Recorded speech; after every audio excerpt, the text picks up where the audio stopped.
유명 배우 강지환 씨가 여성 스태프 2명을 성추행 또 성폭행한 혐의로 어젯밤 경찰에 긴급 체포됐습니다. 지금 유치장에 입감된 상태인데요. 어떤 일이 있었는지 강신업 변호사님과 함께 알아보겠습니다. 어서 오십시오. 네, 안녕하십니까. 오늘 아침에 오전에 실시간 검색어에 글쎄요. 계속 이름이 올라 있어서 이게 무슨 일인가 했었는데 배우 강지환 씨, 주연급 배우인데 뭐 요즘 드라마도 하고 있던데요. 그렇죠. 상당히 그 유명한 배우죠. 네. 주연급 배우라고 할 수 있고요.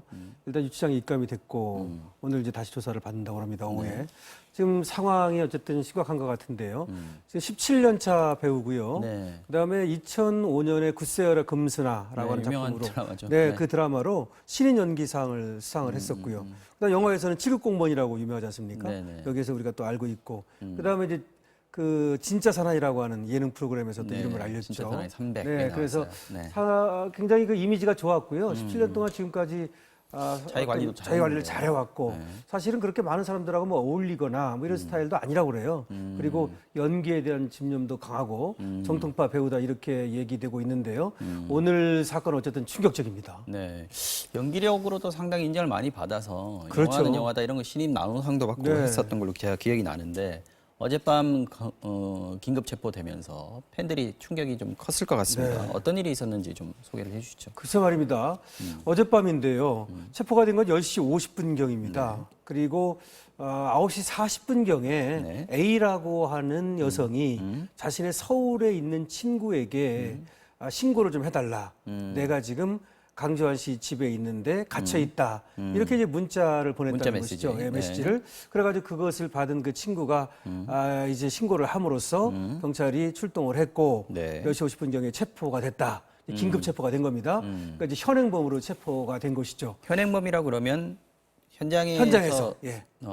범행 현장에서 그 여성들하고 같이 있는 그렇습니다. 범행을 실행 중이거나 실행 직후인 경우를 현행범이라고 합니다. 여기서의 범행이라고 하는 것은 강간 그리고 이제 강제 추행인데요. 여기서 이제 강간은 준강간이라고 얘기해서 네. 술에 취한 여성을 그 여성이 이제 잠들어 있는 사이에 말이죠. 네. 알지 못하는 사이에 강간을 했다라고 하는 것이고 또 B라는 여성, A라는 여성 2명이 있는데 네. 한 여성은 그러니까 강간을 하고 한 여성은 강제 추행을 했다. 뭐 이런 얘기가 되겠고요.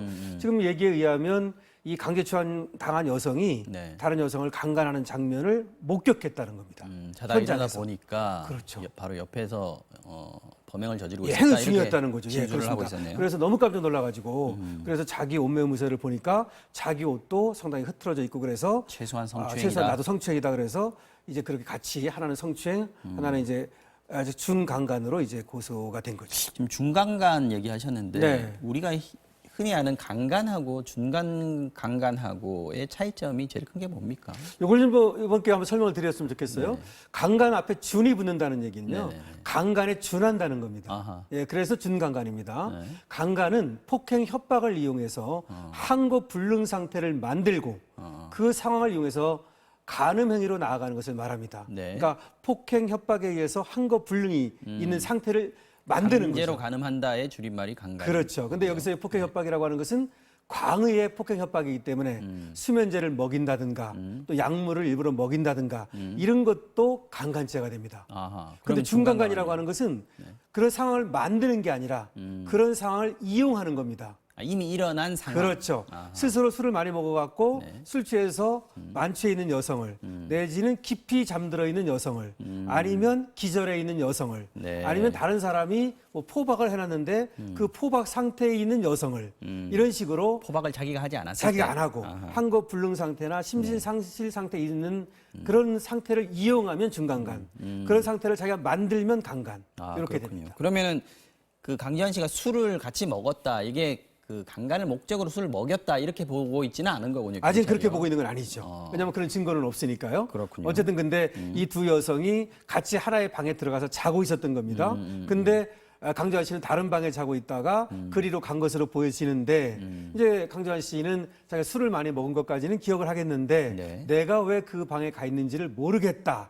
이렇게 이제 얘기를 하고 있습니다. 그러네요. 지금 아직 수사가 본격적으로 지금 진행된 건 아니고 네. 오늘 오전에는 아마 피해자 조사가 주로 이루어졌던 것 같고 그렇죠. 지금 강지환 씨는 입감이 돼 있는 상황인데 아직까지 뭐 이 현재로서는 피해자들의 주장을 가지고 재구성한 그렇죠. 그런 정도의 상황입니다. 예. 지금 강지환 씨 얘기도 좀 들어봐야 될 것 같고. 들어봐야 되는데 이제 강지환 씨가 만취해 있다 보니까 그리고 이제 아무래도 오전에는 다시 진술을 받기 지금 힘들다고 보고 네. 술도 좀 깨고 나서 오늘 오후에 이제 조사를 하겠다고 했습니다. 그래서 아마 오늘 이제 오후에 이루어지는 이 조사가 네. 상당히 중요할 것 같은데요. 문제는 지금까지 얘기하고 있는 내가 왜 그 방에 가 있는지를 모르겠다는 진술을 그대로 유지할지. 일어나 보니까 예, 일어나 보니까 그 방에 그 가 방에 있더라는 자고 겁니다. 있었다. 네. 아니면 다른 얘기가 나올지는 좀 두고 봐야겠습니다. 제게 어쨌거나 지금 드라마 주인공으로 지금 네. 나오고 있는 상황이란 말이죠. 그렇죠. 지금 보니까 거의 원탑 주인공인 것 같던데 제작진이나 방송사 쪽에서도 좀 타격이 좀 클 것 같습니다. 이건 굉장히 충격이죠. 왜냐하면은 지금 한 10회를 방송을 했어요. 네. 이 드라마가 말이죠. 네. 그런데 10회가 남아 있거든요. TV조선 드라마. TV조선, 네. 예, 조선 생존기라고 하는 네. 드라마입니다. 네. 그런데 지금 한중간에 와가지고 이런 일이 생긴 것이니까 이거 뺄 수도 아무래도 없고. 예, 이 아무래도 TV조선이 굉장히 난감할 것이고요. 네. 일단 재방송은 안 하겠다. 그리고 지금 촬영분도 이번에는 이제 결방을 이번 주거는. 하겠다까지는 네. 발표를 했습니다. 그다음에 어떻게 할지는 이제 다시 추후에 정하겠다는 얘기죠. 아마 방송을 하기가 쉽지는 않을 것으로 보여지고요. 그다음에 이제 제작사, 그다음에 제작진, 소속사 모두가 난감하죠, 사실은 말이죠.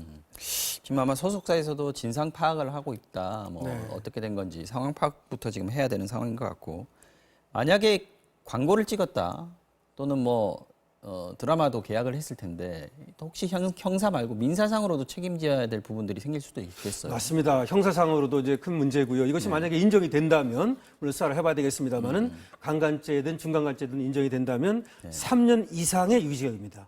최하가 3년이라는 말입니다. 그러네요. 상당히 무겁고요. 네. 그거 말고도 민사적으로도 문제가 될 수 있는데요. 강지환 씨 같은 경우 첫 번째 출연 중인 드라마 네. 여기에서 이제 하차를 하게 된다면 위약금, 그다음에 보통 이렇게 이제 드라마 본인 출연 책임이 계약을 되니까요. 맺을 때 품위 유지 의무 같은 이런 것들을 설정해 놓거든요. 보통의 경우에. 예, 보통의 경우에. 그래서 그것을 어길 경우에 위약금이 있을 겁니다, 아마. 아니면 위약금이 없다 하더라도 손해배상 이런 것들이 문제가 될 수 있고요. 네. 그다음 소속사하고도 이제 그런 소속 계약을 할 때 품위 유지 의무를 이렇게 설정을 합니다. 네. 근데 그걸 어겼을 때에는 계약 해지뿐만 아니라 위약금이라든지 손해배상 이런 것들이 있을 가능성이 있기 때문에 경우에 따라서는 강지환 씨는 상당한 어떤 금전적 손해를 볼 수가 있죠. 네. 자, 강지환 씨에 대한 조사가 오늘 오후에 추가적으로 본격적으로 이루어진다고 했으니까 속보가 또 나올 것 같습니다. 지켜보기로 하고요. 이 소식도 잠깐 보겠습니다. 제주 전남편 살인사건 피의자 고유정이 의붓아들을 살해했다는 의혹과 관련해서 경찰이 서로 다른 주장을 하고 있는 고유정과 현 남편 대질신문을 하기로 했다는 소식이 있습니다. 지금 대질신문을 경찰이 한다는 얘기는 지금까지 고유정만을 상대로 신문을 해보니까 조사를 해보니까 뚜렷하게 뭔가 찾지를 못했다 이런 생각도 드는데요. 대질신문을 한다는 얘기는 사실은 다른 증거가 뚜렷한 게 없다는 겁니다. 그렇기 때문에 대질신문이 언제 이제 유효하냐면요. 네. 두 사람 중에 한 사람이 범행을 하고 다른 사람이 알고 있을 경우 네. 내지는 두 사람이 공모했을 경우 이때는 굉장히 이게 유효합니다. 특히 제수의 딜레마라고 있어가지고 네, 네. 공범 간에는 자기가 범행을 뒤집어 쓰고 내지는 자기만 중하게 처벌받는 걸 피하기 위해서 네. 이렇게 실토하는 경우가 있거든요. 그래서 만약에 이 범행이 고유정과 혹시 이 현 남편도 같이 뭐 알고 있든 네. 내지는 하여튼 뭐 같이 관여를 했다면 대질신문이 상당히 유효할 겁니다. 근데 지금 나오는 얘기는 고유정이는 다른 방에서 잤다. 그래서 나는 모른다는 거 아닙니까? 그러니까. 네. 그리고 이 남편이 그 사망한 아들과 같이 잤는데 그 남편에 의해서 지금 사망한 것이 아니냐. 그 다리가 한쪽 올라가 가지고 뭐 이런 얘기가 나오는 겁니다. 그렇죠. 엇갈리는 그래서 상황. 예, 지금 이런 상황이라면 고유정은 이 수사에 굉장히 적극적으로 임하고 있거든요. 이 그렇죠. 아들 사망한 전 사건에 남편 대해서. 살해 사건은 지금 입을 다물고 있다고 얘기 그렇죠. 들었습니다. 거기에서는 사실은 살해 혐의만 인정을 하고 나머지는 모두가 적극적으로 협조를 안 하는 거죠. 진술을 안 하고 시신도 안 나온 예, 상태니까 뭉구부답하고. 오히려. 네. 그다음에 근데 이 전 남편 아들 여기 사망 사건에 대해서는 적극적으로 수사 임합니다. 다만 혐의를 부인합니다. 네. 근데 이 얘기는 뭐냐면 네. 이거는 충분히 아들 사망 사건 이거는 벗어날 수 있다고 보는 거고요. 왜냐하면 자기는 거기서 자지 않았으니까. 그리고 공모했다는 것만 없으면은 벗어날 수 있다고 보는 겁니다. 설사 자기가 범행을 했다 하더라도 남편은 자고 있었고 아무도 본 사람이 없었습니다. 충분히 벗어날 수 있다라고 그렇죠. 계산을 한 거죠. 목격자가 없다고 보는 것이죠. 근데 이제 지금 전 남편 살해 사건 같은 경우는 어쨌든 살인은 벌어진 거고 다만 피하려고 하는 것이 내가 뭐 예를 들어서 성폭행하려고 해서 뭐 이런 과잉방위, 정당방위 이런 식으로 피해가려고 두 개를 전략을 좀 다르게 쓰는 거죠. 네, 마지막으로 대질신문 언제쯤 이루어질 수 있을까요? 글쎄요, 이제 4차 신문을 오늘 합니다. 고유정에 대해서. 네. 이것이 이루어지면 이번 주 내에 아마 대질신문은 될 것 같습니다. 네, 이슈 안전정보 여기까지 듣겠습니다. 지금까지 강신업 변호사와 함께했습니다. 고맙습니다. 네, 고맙습니다.